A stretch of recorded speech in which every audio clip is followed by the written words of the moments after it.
Hey guys, welcome to Collider Movie Talk for movie fans. I'm your host, Ashley Mova, and this is the daily show. We give you all the latest news from the world of movies, plus some insight into what it all means. Leading off the show today is Mark Ellis. Welcome one and all to the best movie news show in the entire galaxy. My name is Mark. Hope you guys had a great weekend. On today's show, we're going to be talking about a whole lot of Last Jedi, the box office, the fan reaction. It will be a creepy and kooky episode of Movie Talk, and we're going to be talking about a trailer coming up top. But first, Ashley, there's some people joining us, and they're very handsome. Why is it going to be a creepy episode? Because the Addams Family, creepy and they're kooky. Oh, got it. Also here, Jon Schnepp.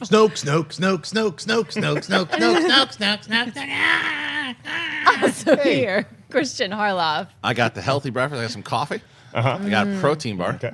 I got an apple. Check. And then I got cheese corn and caramel Balanced. Very balanced, yeah. In your defense, though, you can't really help what kind of popcorn falls out of that tin. It could be butter, it could be caramel, could be cheese. You got a little bit of everything in there. Yeah. Okay, good talk. We're going to move on to, we have a whole lot of stars, like I said. We're going to talk about the box office and the mixed fan reaction on Rotten Tomatoes and other places, everything that we saw over the weekend. Our feelings about The Last Jedi now that we've had some time to digest it. But first, we had a trailer drop this morning for Peter Jackson's new movie, Mortal Engine. So I want to talk about that with y'all real quick. Schnepp, I know that we got a chance to watch it, and then Kristian arrived. You got a chance to check it out as well. This is Peter Jackson's new baby. It looks pretty exciting. Yeah, I mean, you know, from the little tease we got a girl who's got perfect makeup on in the post-apocalyptic universe that they're on a little ragtag. It's not the first time that's happened. Well, I know, it's just too noticeable for me, but it's very pretty, very good eyeliner. Gets up in the morning, very early, crisp in a dystopian future, and then they get absorbed by England, which is some kind of giant machine.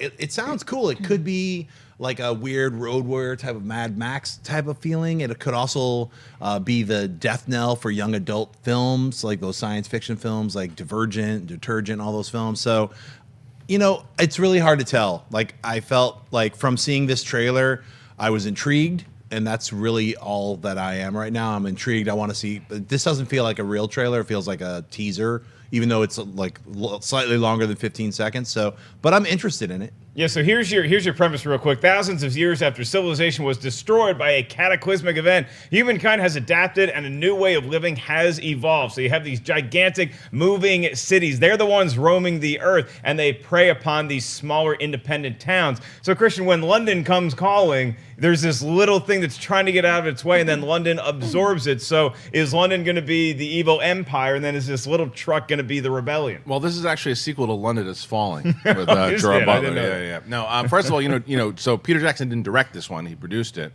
So that is the director I'm not familiar with, but I also want to see.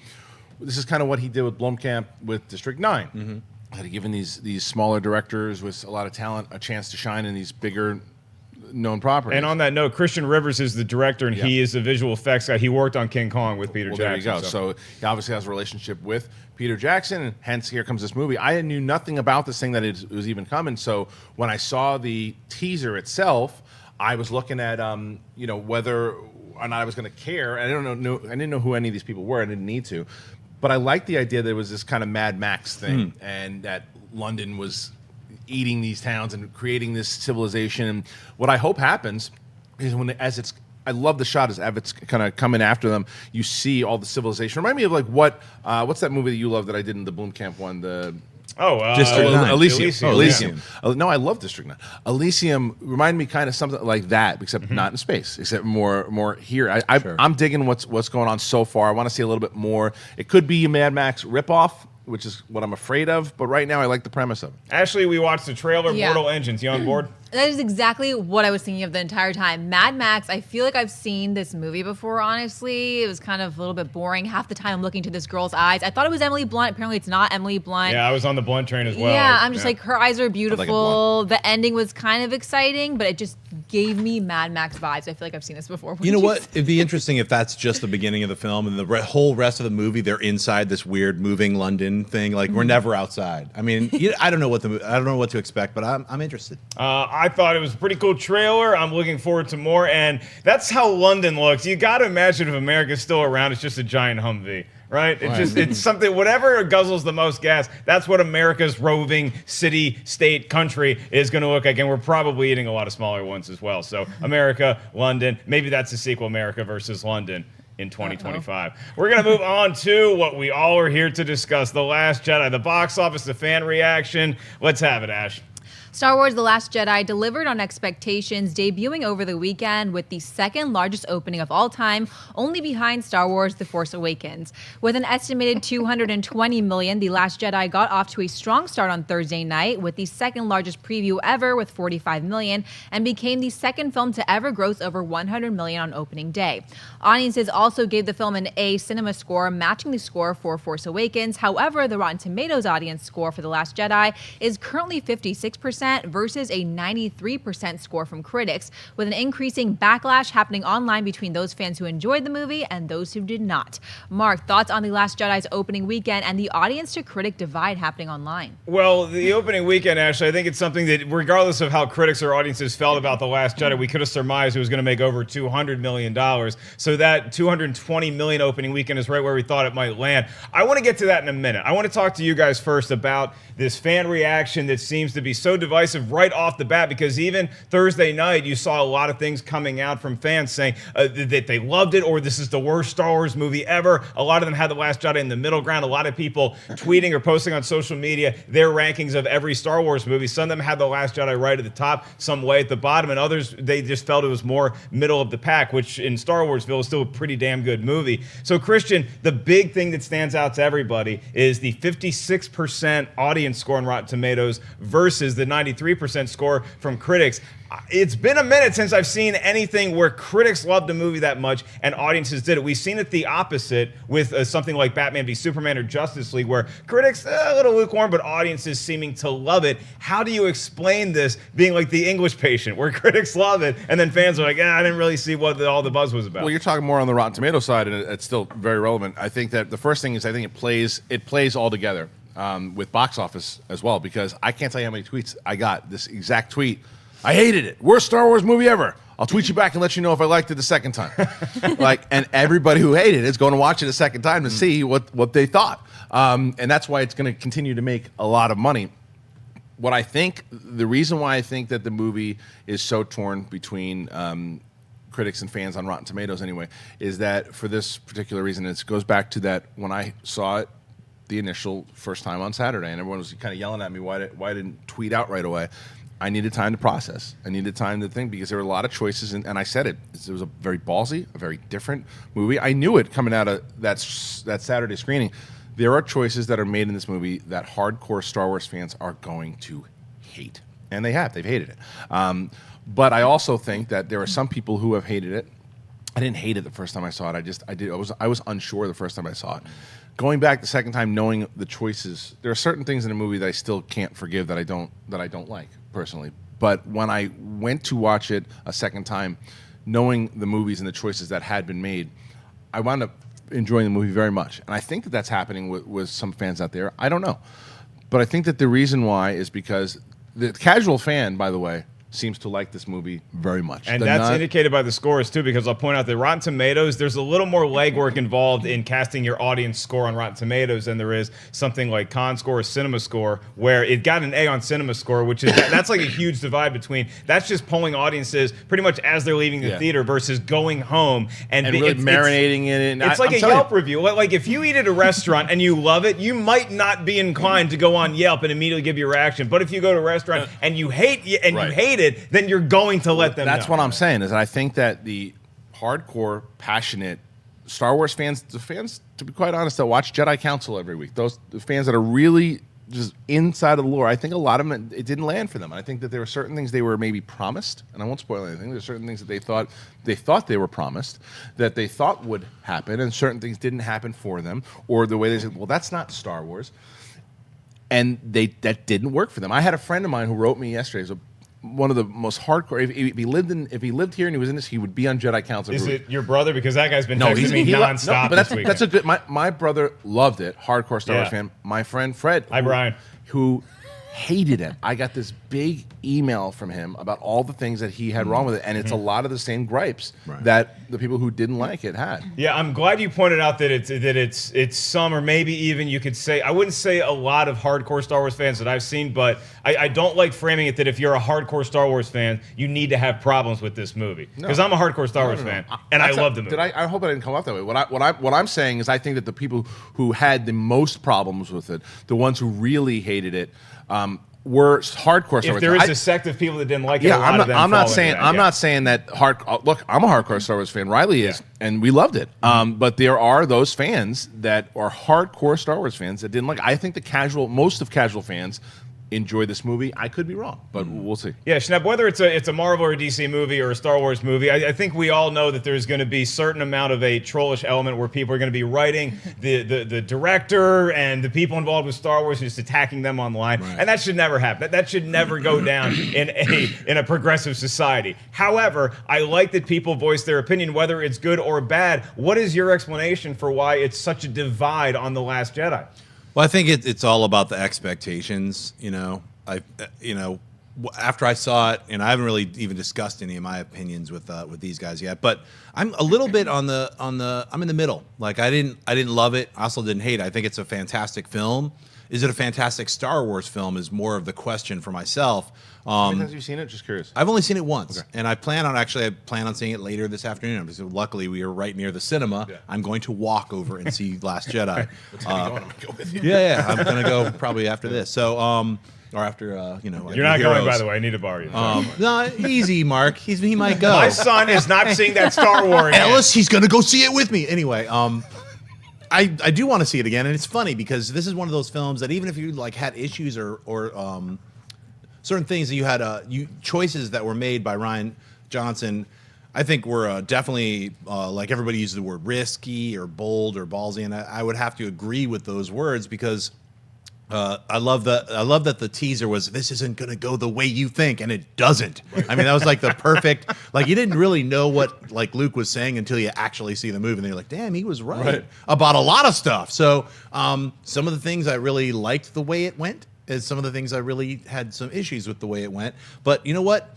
I think all of the decisions that Rian Johnson made were to further the Star Wars universe and to expand the Star Wars universe by force, literally. Ah, nice. What you did there. Yeah. So when you see the movie, you'll see what I mean. And once again, I'm not going to spoil anything for you. I'm not even going to talk about porgs. I just think it's there are some things for myself that I was anticipating. And certain things that that just shocked me and was like, what? So I think those are the good things about it. There's also incredible emotional moments in this film that if you are a Star Wars fan, it's a gut punch. Literally I found myself uncontrollably crying. I looked over and no one else was, and I was like, oh, shit. You know what I'm saying? So I was like, all right, I might be a Star Wars geeb, but it's okay. And I felt okay about all the emotional scenes that really hit me. I think it deserves to be seen. I think it's a really, really great film.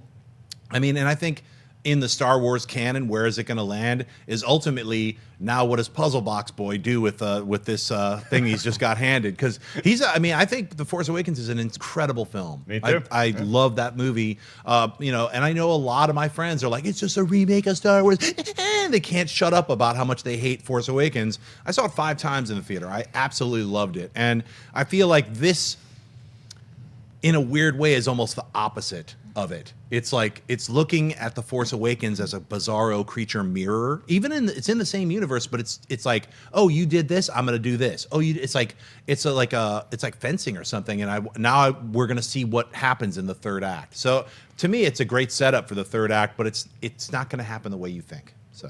Well, first of all, I want to go off of that with JJ, because you guys know when it was initially called with JJ coming back, I wasn't really happy with it. I thought it was a safer choice. I will say this. I will say that I am happy that Rian Johnson's doing something else. I'm glad that he's not doing 9 anymore, and I'm okay with admitting that I was wrong.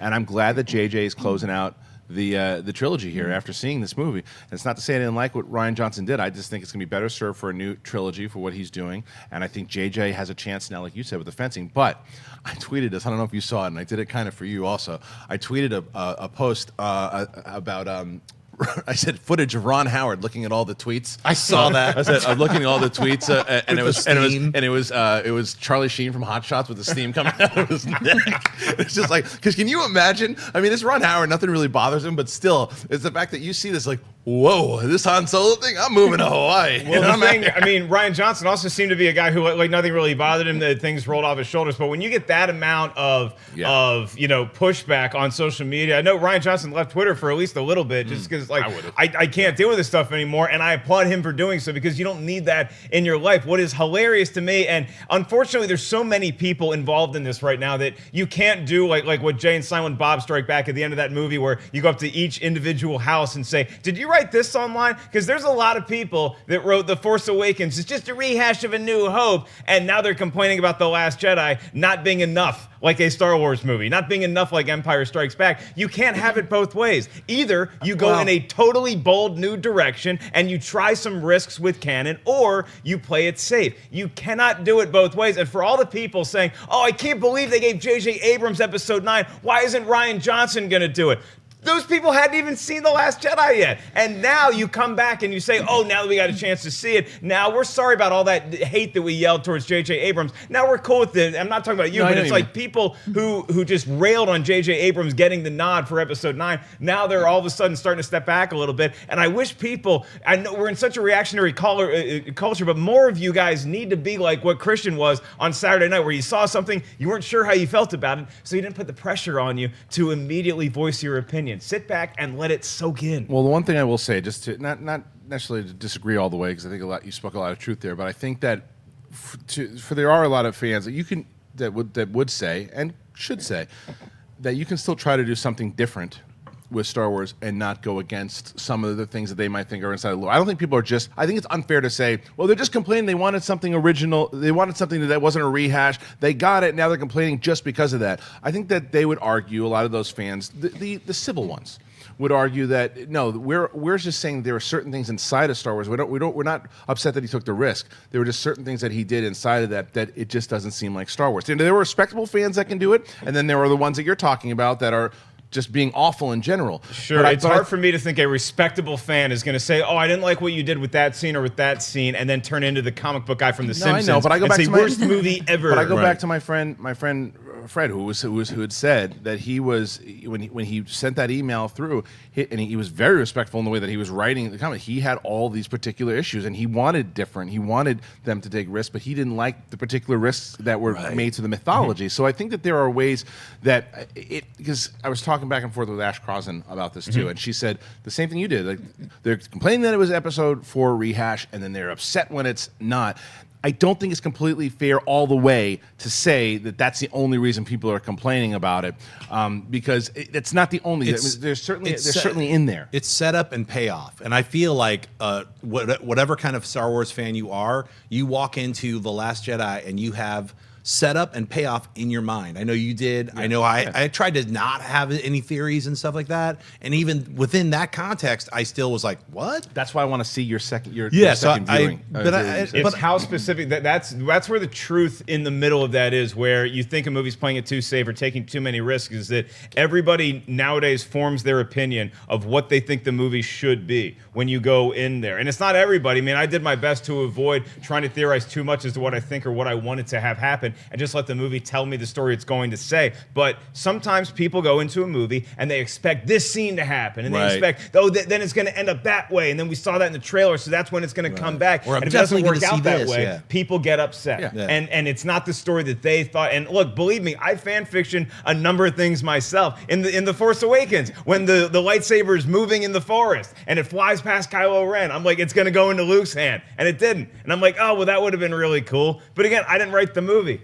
Let them tell you the story. And if you still don't like it, that's totally fair. Actually, the biggest problem I have with all the fan reaction this weekend is when people are going after those who did love the movie. And they're like, no, you can't like it because I didn't like it. Gotta love the internet, you know? Gotta love the internet. I think I do understand the audience divide, though.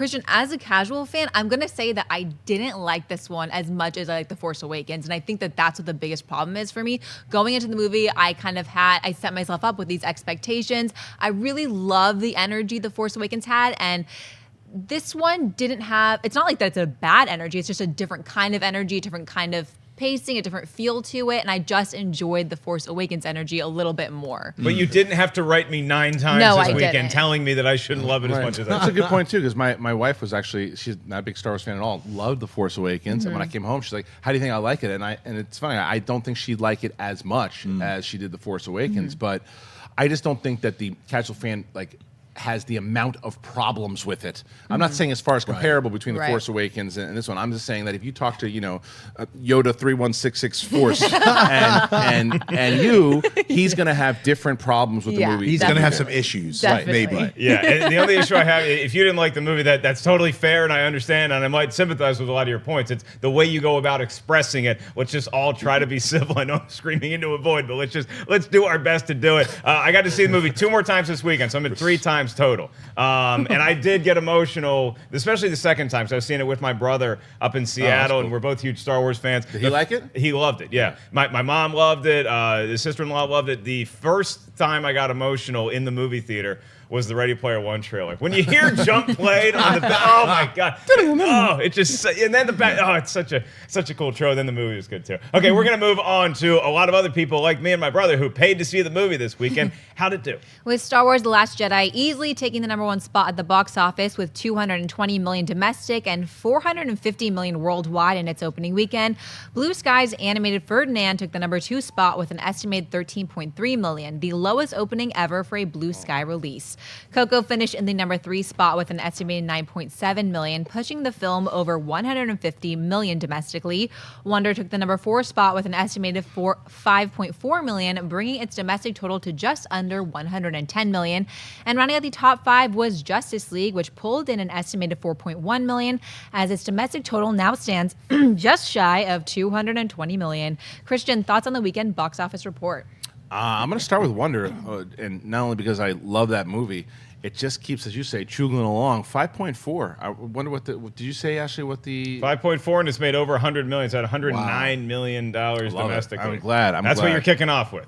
Yeah, I love that movie. Look, Star Wars we'll get to in a second. That's what everyone's going to talk about. But I think that and the fact that Ferdinand did not have the push into, let's say, what Sisters did last year or 2 years ago, right? Sisters was a completely counter-programming, was able to do that. Hey, everyone's going to see that Star Wars movie. Let's go watch Tina Fey and Amy Poehler. No one was doing that with John Cena as a bull. Yeah, Ferdinand it seemed like it was just a movie like, hey, if Star Wars is sold out, we can drop the kids off while we go Christmas shopping. Work. Here's the issue with Ferdinand. Cost over $100 million. Yeah, it's not going to be. That's we've gotten some issues on Twitter about this before, but if it does not make some money in the next week, that could be considered, as some would say, a bomb.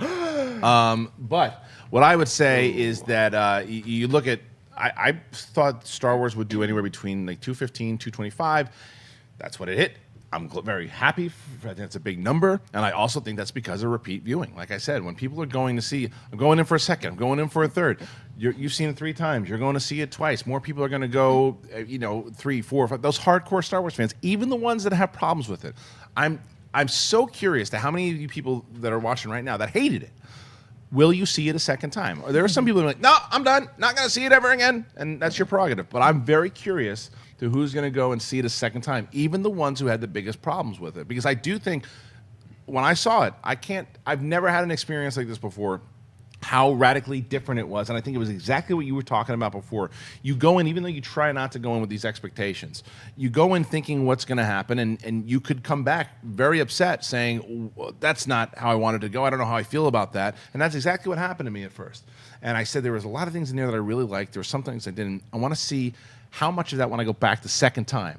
That this movie, it basically, it calls you to come watch it a second time because you want to go see the things that you might not have liked and the things that you did like, and if they're heightened that second time, if you hate them even more, there is a sequence in here that I will never like. I went to the bathroom the second time because I knew it was coming, and I will fast forward through it every time I get it on Blu-ray. But there's other stuff that I thought, wow, did I like that I wound up loving. So it's a very, very interesting movie that way. I think I know what sequence you're talking about. Yeah, I think everybody does. Well, the hallmark of Star Wars movies, to me anyway, is that they're so replayable enjoyable is that you can enjoy them over and over and over again, particularly for me, the classic trilogy. And then there's moments in each of the prequels that I really dig and will watch again and again.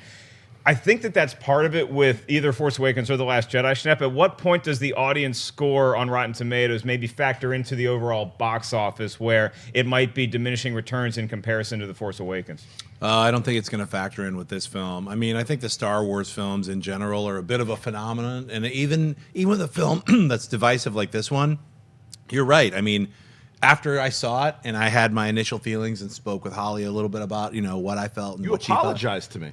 You said, I'm sorry. Oh, no. Yeah, no, because I felt like, because you hadn't seen it a second time yet, so I was sort of like. No, I did see it a second time. No, you said that to me. I saw it a second time. I felt different about it. Because I think we might have been on, just by reading each other's Twitters or something, I didn't want to talk about anything with anybody who hadn't seen it. Yeah. And just like this, I don't want to talk because sometimes my mouth loose, lips. I'm not going to say anything about it, so we'll talk after the show. You've sunk a number of ships. I've sunk some things in my past, which I will not sink now, ever again, for Star Wars. So anyway, the thing that sticks out to me, outside of Ferdinand and feeling really bad for Blue Sky, which is part of 20th Century Fox, which has now been absorbed by Pixar, which is right behind them. Don't make the sequel.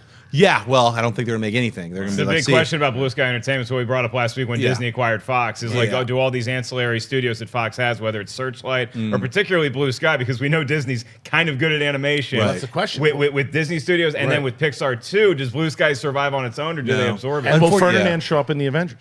Ferdinand possibly will show up in Coco 2, in the afterlife. But everyone's talking about the Disney Fox merger and how 5,000 to 10,000 jobs are going to possibly be lost. That happens in any merger. Just for news for anybody who's like overwhelmed about X-Men and Fantastic Four. There is the bad side to it, which a lot of those companies that were absorbed, they can't sustain. They're like, well, we bought you because we want to make a profit. We can't make that profit sustainable with the way the situation is. So we're going to absorb you into us. So I think Blue Sky.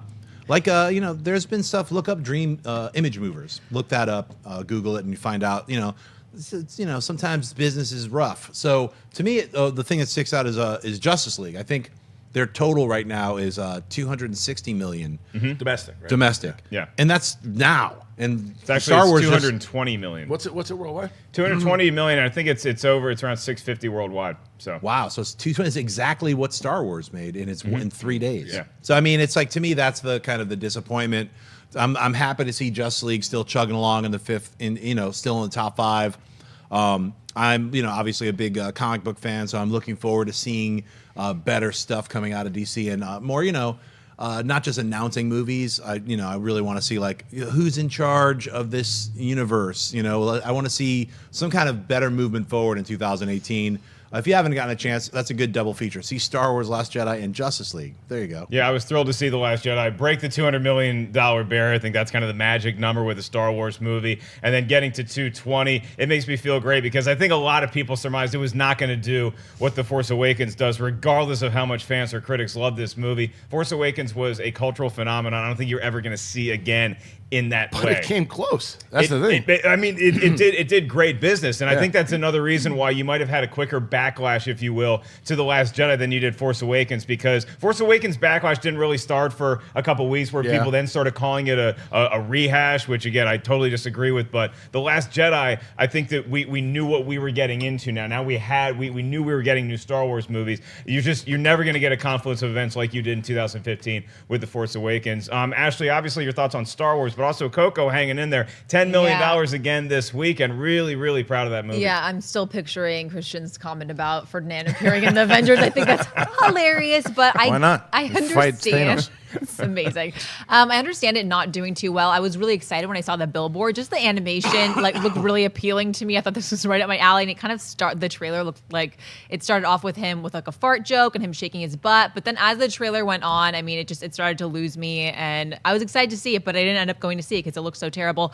But yeah, Justice League, 220, Star Wars in the first weekend, same number. That's embarrassing. So awkward. The old rule of comedy: don't open with fart jokes because you just can't follow it. We're going to move on to buy or sell, and the first one we get to do is this. According to a report from the tracking board, Oscar Isaac has been cast as the voice of Gomez Addams in the animated The Addams Family movie for Sausage Party director Conrad Vernon. The roles of Morticia, Wednesday, Pugsley, Lurch, and Uncle Fester have yet to be filled, apparently because the studio wants to close a deal with Isaac before approaching anyone else. Deadline also reports that MGM has slated The Addams Family to hit theaters just before Halloween on October 11, 2019. Schnepp buy or sell Oscar Isaac as Gomez Addams in the animated Addams Family movie.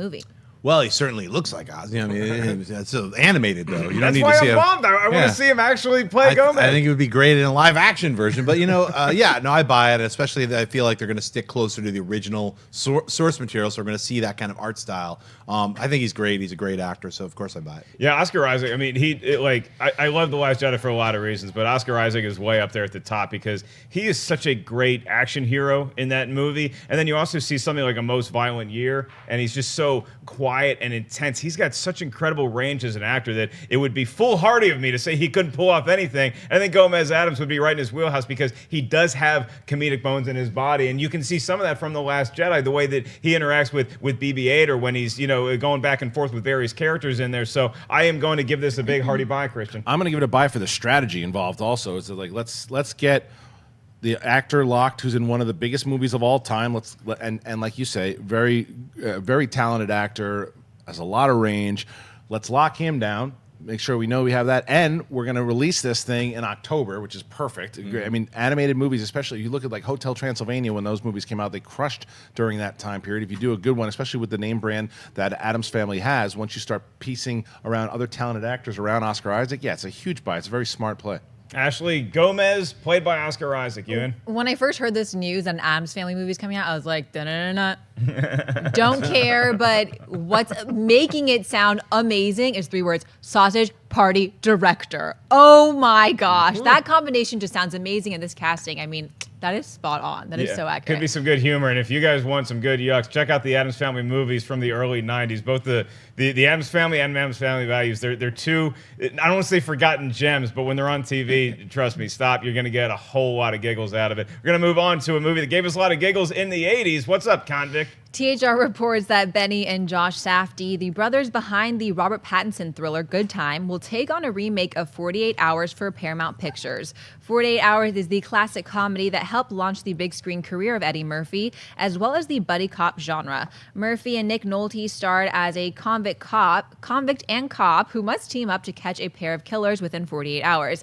A release date has not been determined. Mark buy or sell a 48 Hours remake with Benny and Josh Safdie. I'm going to buy it for more reasons than just the Safdie brothers. I mean, you watch the movie that they just did, Good Time, and you might not say, well, yeah, I want to see what they can do with a classic action comedy like 48 Hours, but I like what they did with that film, with Good Time, so I want to see what else they have. And then it's also going to be co-written by Gerard Carmichael, who is one of the funniest comedians you'll see live on stage. And the Carmichael show was great in that it was funny, but it also took a lot of risks. So I'm excited to see where this project goes from here. I mean, I'm a huge Eddie Murphy fan, as you guys know. I may not know a bigger 48 Hours fan than the young man to my left, Mr. Nick Nolte. How do you feel about this? You got to put me in. You got to figure it out. I'll tell you what, I buy this, but I actually buy it. I disagree with you, actually, 100%. I think that the reason when I saw that this was being remade and that these guys were doing it, because at first, before I knew that, see, that's what Nick Nolte does. I can just imagine why he's drinking. A lot of good throat clearing on this. I know, it's true. But what I will say, that no, when I saw they were doing a remake, I'm like, why? And then Good Time director's doing it. Oh, wait a minute, because the first 48 Hours is not just an action comedy. It's dark, and there's some stuff that goes on in that movie that very fitting to what they did in Good Time. I wouldn't want to see it, and so I like Gerard Carmichael very much, but I don't want this to be, and I'm not saying that he can't do this, but I don't want it to just be a goofy comedy. Yeah. I want it to be, because what Eddie Murphy did, Eddie Murphy as Reggie was a real character who just was a wisecracking comic, and he was the funny one. There was no one else that was really funny in that movie. Right. The interaction between the two of them was great, but Nick Nolte's character wasn't funny. Right. It was just the things that he did with the interaction he had with Reggie. That's what they got to stick with. I don't want the whole movie to be a comedy. I want Reggie to be funny, or whoever if they reverse roles this time, then that's fine also. But this movie with these directors gives me hope, because I would be nervous that they were just going to turn this into a straight up comedy, which it doesn't need to be if you're going to do a remake. take that dark vibe that they did with the first one, because there's some stuff that happens that's disturbing in 48 Hours. Yeah, and 48 Hours also has like real laughs. It's not just people slipping on banana peels for an hour and a half. Nick Nolte's funny in it from a point of view that watching him play off of that's what I'm saying. Hammond. That's my point, is the fact that he's funny in situations he's put in, but the character is not funny. The character's not trying to be funny. Oh, the character's got a dark life. No, he's a closet racist too. He's not a good. He's I mean, not in closet. He's straight up racist. I was gonna say what he's about not closet. He's a straight up racist. He's a living room racist. No, but and that's the whole point with it. They had the two of them. They formed this kind of friendship throughout it, but they're comedic moments, but that's what I want to make sure that they do. Do not turn this thing into a straight-up comedy. It was only funny because of the Reggie Hammond role that Eddie Murphy brought to it. Ash, have you seen 48 Hours? Are you buying this? I have, but a really, really long time ago. But watching the trailer for what was that Robert Pattinson movie that Good I was Time? Yes, watching the trailer, that was crazy. I really want to see that. And Robert Pattinson totally lost in that role. I never would have imagined him actually like being a great actor after Twilight, but he got lost in that role. It's crazy. But what's going to make this for me is the casting and like seeing the chemistry between the duo. Right, and Will Gerard actually be in front of the camera in this too, or is he just co-writing? It's going to be interesting to see how that all plays out. I would vote for him being in front of the camera. I think he can pull that off. Jon Schnepp, how do you feel? I think the Safdie brothers are fantastic. I'm always happy to hear, like, I was promoting Good Time after I saw it, and a couple of my friends saw it recently and were like, had a panic attack and had to turn it off halfway through. They're like, I didn't know it was going to be that intense or whatever. So it's a very intense film. I agree with Kristian. I think 48 Hours, if you haven't seen it, it's not like 21 Jump Street. It's Eddie Murphy is the reason it's funny. If you took Eddie Murphy out, it would be a completely different movie. I don't even think you'd have that scene where Mike from Breaking Bad's in it too, isn't he? Well, no, that's Beverly Hills Cop. So I mean, and I would skip another 48 Hours. That's the sequel that didn't work. I was going to ask if that's good. Every time I put that on, I would fall asleep 20 minutes in. I get really excited, I just fall asleep. It's a sleepy sequel for that reason. It's not good. But 48 Hours is a classic. And I feel like the Safdie brothers are the perfect choice. I don't want to see a jokey comedy. I want to see a hard-hitting thriller with some humor in it, and I feel like that's why they got Carmichael to add that little sauce in there to what the Safdie brothers are already really great at. So I want to see them do another film that's in the world of Good Time, only with two cops and one guy's kind of got a smart ass jokestery way of talking or something. I don't know. I think I would not care about a 48-hour sequel if it wasn't for the Safdie brothers. All right, buys all around, but we're hanging onto our seat just in case. And our last one is a trailer, and we're going to come full circle with more Star Wars talk. Star Wars Underworld found and posted the first trailer for Laddie, the documentary about Alan Ladd Jr., aka Laddie, the man at 20th Century Fox who gave George Lucas the green light and freedom to make Star Wars back in 1977. The documentary dives into Ladd as an agent, producer, executive, and studio head, where he worked on movies ranging from Alien to Young Frankenstein to Star Wars over the course of his long, storied career. Ladd's daughter, filmmaker Amanda Ladd Jones, directs the feature, sitting down with people like Ridley Scott, Morgan Freeman, and Sigourney Weaver to talk about their interactions with her father. The doc currently does not have a release date. Kristian, buy or sell the first trailer for Laddie? Oh, huge buy. And I'll tell you, the other thing is, if you guys have been following the show long enough, you've heard me talk about Chris Taylor's book, How Star Wars Conquered the Universe, and he goes into depth on Alan Ladd. And I will tell you that this is something that should be watched, not only by Star Wars fans, by film fans, by fans in general, that, when you think your dream can't happen, that there might be that person out there that might be able to, that might hear it. Look, there are a lot of doors that are locked.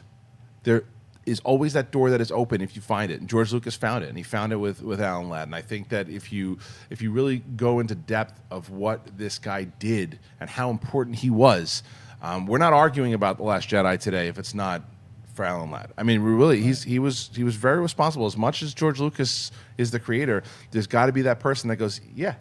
Because if he doesn't say yeah, we're talking about Chinatown 5. Yeah, and that's one of the reasons why I'm so intrigued to watch this movie. And it's also because it's told through the lens of Amanda Ladd Jones, who is his daughter, who she grew up, and this is dad. And then also to find out what dad was into when he wasn't home and he was producing all these movies, and the landmark effort that he had, not just with Star Wars. Listen to this diversity of movies that he produced: Chariots of Fire, Young Frankenstein, The Omen, Thelma and Louise, Alien, Gone Baby Gone. I mean, there's a lot of different movies here, and then he helped out with that little space movie, Schnepp. Sure. I mean, when I think of Alan Ladd Jr., I always think of Blade Runner with that little green tree coming in digitally. Like, somebody makes T-shirts. Can you please make that? And then I'll buy it because I've always wanted to have that. Zone. Yeah. No, I wanted to say okay. Alan Ladd Company. I can't remember. It's the little green tree. You know what I'm talking about if you're a Blade Runner sweaty. But that's where I first heard the name Alan Ladd Jr. was from multiple viewings on that, and then finding out all the different films that he got into and seeing documentaries, just him being interviewed in other documentaries. I'm really excited to see this documentary because he was a risk taker. And that's what you need when you're a producer and you read a script and you're like, I believe in this vision, I'm going to fund it. Take some risks. I'm sure there's a bunch of films that didn't make that money, just like when Blade Runner came out, it was kind of a flop when it first came out. Some movies make it. Other movies like Young Frankenstein and Star Wars are the reason we have these films now is mainly because of Alan Ladd Jr. So I can't wait to see this documentary. It's why we get to talk about movies like The Last Jedi ad nauseum. And speaking of that, we will be doing just that right here on Collider Video. So make sure you guys subscribe. You have friends that are debating Star Wars, tell them to come over to Collider Video because we have our Last Jedi non-spoiler review. Now we have the spoiler review up, a whole lot of theories, watching The Last Jedi, Snoke theories, everything that you can name under the sun of Star Wars, or the two sons of Star Wars, I guess. Make sure you guys check out Collider Video. Plus, the top 50 superhero movies of all time keeps on rolling. A new episode dropped this morning. We're really getting into the best contenders for the #1 superhero movie of all time. And you guys may have noticed that we had a graphic at the top of this show. The Schmodown Spectacular is back this Friday, ladies and gentlemen, December 22nd, the day after the solstice, 3 days before Christmas, and it might be the biggest event in December. The Schmodown Spectacular Part 2, 6 different events.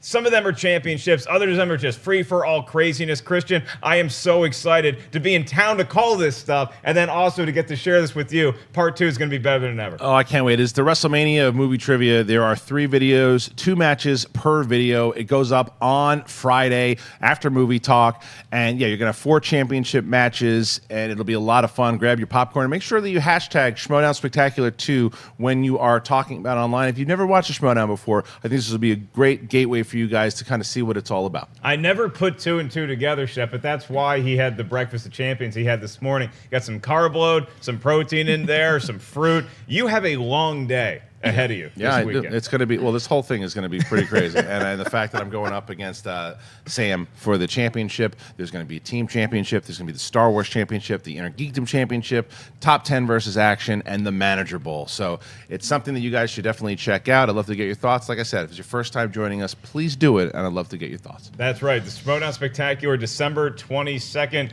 Buckle your safety belts, everybody. It's going to be a ride. We're going to skip mailbag today because I'd rather talk to you guys. Let's get some live Twitter questions. You can always tweet us at Collider Video, and you certainly did a good job of that this weekend. What is in the Twitter sphere this morning? Not one tweet from me this weekend. Alvic writes, which do you guys hate most, a movie that is complete fan service or a film that does nothing to meet the expectations of fandom and tries to make its own mark? That's a very good question. Like if you had to pick the worst of either world, the term fan service is so loose though, because there's some things that are fan service that I want. Yeah. I am a fan. I want to be served occasionally. It's why I enjoy going out to a restaurant instead of having Grubhub, because I like to be waited on. I like to have people bring me stuff, and I like a movie to sometimes reward me for investing all these years and decades, in the case of Star Wars and other properties, as being a fan.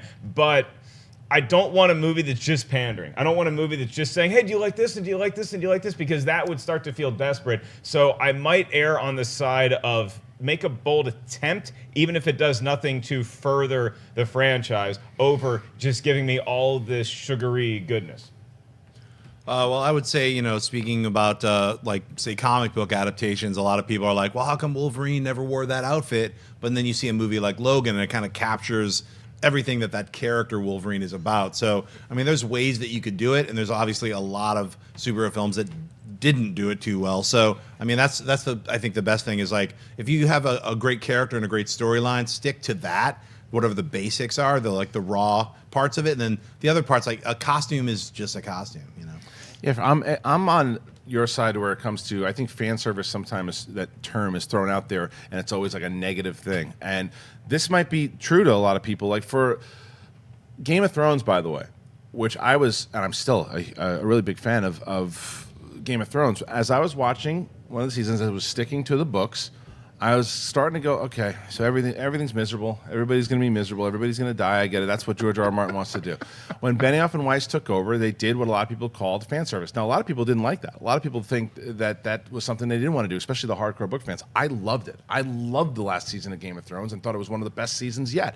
Now, conflict of opinion, obviously, but I thought that fan service worked because I don't think that it hurt the show. There were some things about how people were able to travel pretty quick in the land, and I'm with you on that. But there are other things that I thought that worked for the fan service. But there are other times that, like you said, if it's just a matter of, well, don't you like that? Don't you like that? We're doing this for you guys. How about this? And it's like, no, just tell the story. Just tell the story. And I don't mind if you give me fan service, but if it serves the story and I like what's happening, but I also do like when they're taking risks and making moves, but I also don't want them to just totally obliterate what they've either set up or things to where they don't follow. Look, perfect example is the prequels to me.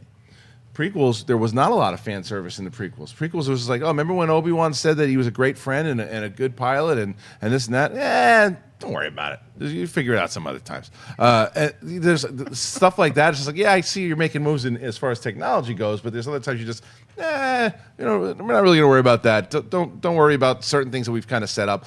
So it just depends on the situation. Yeah, with fan service, like just don't treat me like I'm a baby and like dangle keys in front of me for 2 hours. I want movies to make me feel like I'm 10 years old again, not like I'm an infant and incapable of, wetting myself at bad times. I gotta mention, you made me think of from Game of Thrones, my favorite complaint online hey, look, it's not a spoiler. People were complaining about the giant chains. Where did those show up? It's like, oh, you mean besides the dragon and the army of the undead? Right.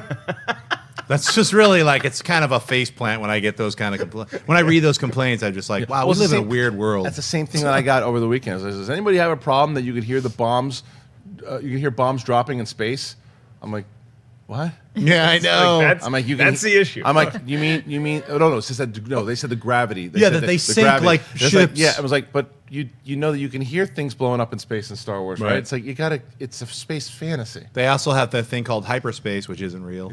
Yeah. So, well, and lightsabers and the Force. Right. I would imagine Neil deGrasse Tyson watches The Last Jedi and just pukes a little bit in his mouth, but I like it. Okay, let's do one more Twitter question. All right. Stephen Grant writes, I just gave you the keys to a movie theater. What would you do to make it stand out from the rest? I'd lock it off and not let anyone in except myself. Yeah. I would ban everyone else. I would call it the Harloff Theater, and I would say, if you want to come in, you can't. And I would just sit there and let a projectionist hang out with me. He can smoke that blunt you were talking about before while he watches the movies, and that's all we got. You're a real man of the people. Thank you. Wow. We gave you the keys to a movie theater, and you immediately turned into Eric Cartman from South Park. I don't want the whole people are terrible amusement park to yourself. I don't want anyone I would in my have theater. film festivals every day. I would have triple features, and I would program the hell out of it, man. And I would enjoy it because I think it would be film fans who would go. That's because it wouldn't be like I would screen one, and I would screen Get Out. Well, Get Out.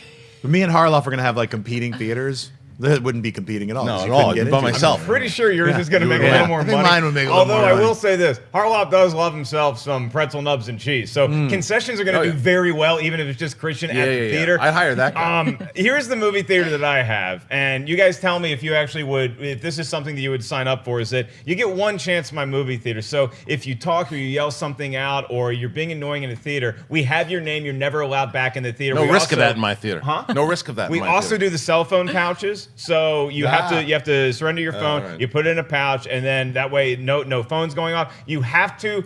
I want the lights to get dark during the trailers. I don't like how they darken it halfway to show the trailer, then they darken it all the way. It darkens all the way right Full away. dark. I want full dark because trailers are meant to be enjoyed, not talked through. Mark, with your I'm going to your friends. theater. I would use that screen as Skype. Thank you very much. Your theater is bleeding cash, my friend. They said it gave it free. Someone else is paying for it. He gave you the keys. He didn't pay the rent for the next year. So whatever, it bleeds cash. I don't care. At least I don't worry about some guy putting his stinky feet up on the thing or talking to his grandmother. We'll be home when the movie ends. It's like, she knows.